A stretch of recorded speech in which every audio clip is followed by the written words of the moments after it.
కడప జిల్లా బద్వేలు పట్టణంలో ఉన్న నిరుపేదలైన ఎస్సీ, ఎస్టీ, బీసీ, మైనార్టీ అర్హులైన వారికి తక్షణమే ఇండ్ల స్థలాలు ఇవ్వాలని కేవీపీఎస్ బద్వేలు పట్టణ అధ్యక్ష కార్యదర్శులు సగిలి రామప్ప, మొడియం నరసింహులు తెలిపారు.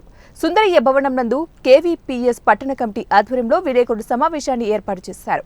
ఈ సమావేశాన్ని ఉద్దేశించి వారు మాట్లాడుతూ బద్వేలు మున్సిపాలిటీ పరిధిలోని బాడుగ ఇళ్లలో నివాసం ఉంటున్న పేదలు ఇళ్ల స్థలాలు ఇవ్వాలని గత 2 నెలల కిందటే వివిధ సచివాలయాల్లో అర్జీలు ఇవ్వడం జరిగిందని, అలాగే ఆర్డీఓ, ఎంఆర్ఓకి కూడా వినతి పత్రాలు ఇవ్వడం కూడా జరిగిందన్నారు.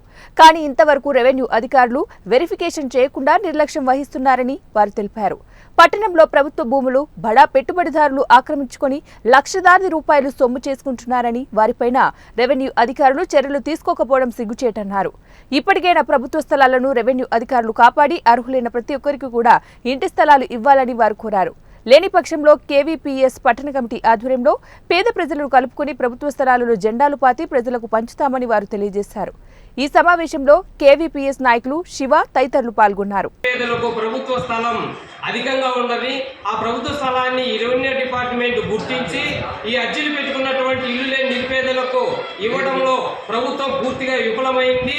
ఇప్పటికైనా కూడా రియల్ ఎస్టేట్ వ్యాపారాలు ఈ ప్రభుత్వ భూమిని కబ్జా చేయటకు చాలా మంది కాచుకొని ఉన్నారు. కాబట్టి రెవెన్యూ యంత్రాంగం ఇప్పటికైనా స్పందించి ఈ నిరుపేదలైనటువంటి పేదలకు ఇల్లు ఇవ్వడం ముందుకు రావాలని కోరుచున్నాం. అలాగే లేని పక్షంలో కేవీపీఎస్ ఆధ్వర్యంలో ప్రభుత్వ స్థలం ఎక్కడైతే ఉందో దాన్ని గుర్తించి ఈ నిరుపేదలైనటువంటి పేదలందరికీ ఆ యొక్క ప్రభుత్వ భూమిలో కేవీపీఎస్ జెండాలు